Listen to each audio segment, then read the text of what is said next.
নমস্কার বন্ধুরা, বুলটি কিচেনে সবাইকে স্বাগত জানিয়ে নতুন আজকে রেসিপি শেয়ার করলাম। খিরসার রেসিপি। দুধ দিয়ে দুধটাকে ভালো করে গরম করে খিরসা করতে হবে। এর আগে আমাদের বাড়িতে 80টা গরু রয়েছে। একদম টাটকা টাটকা দুধের ছানা করে বাজারে দেওয়া হয় প্রত্যেকটা মিষ্টির দোকানে। এর আগে আপনাদের আমি ঘি বানিয়ে দেখেছি।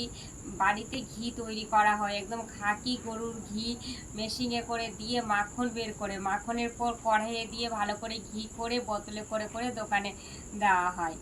এর আগে আপনাদের দই বানিয়ে দেখিয়েছি। মিষ্টি দই, টক দই নিজের বাড়িতে তৈরি করা হয়। মিষ্টি দই, টক দই দুই রকমের।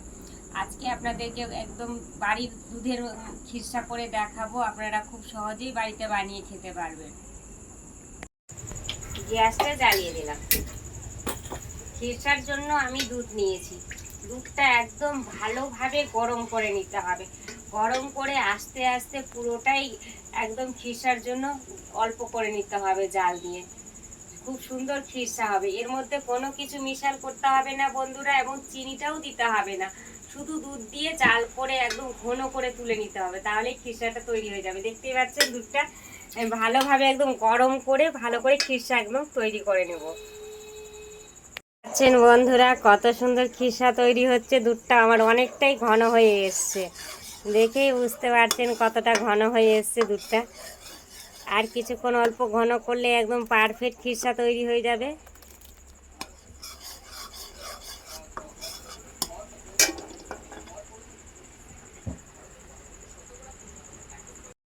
বন্ধুরা কত সুন্দর খিরসা তৈরি হয়েছে দেখেন। একেবারে আমি করে নিয়েছি। এবার গ্যাসটা বন্ধ করে দেব। খিরসা একদম তৈরি হয়ে গেছে, দেখেই বুঝতে পারছেন কত সুন্দর হয়েছে। দেখতে যেমন সুন্দর, খেতেও তেমন ভালো লাগবে। এবার আমি একটা পাত্রে তুলে নেব।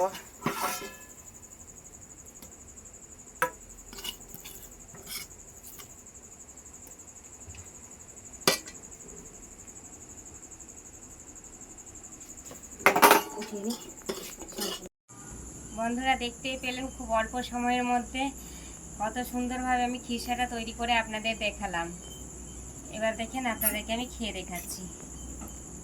পারফেক্ট খিরসা তৈরি হয়েছে।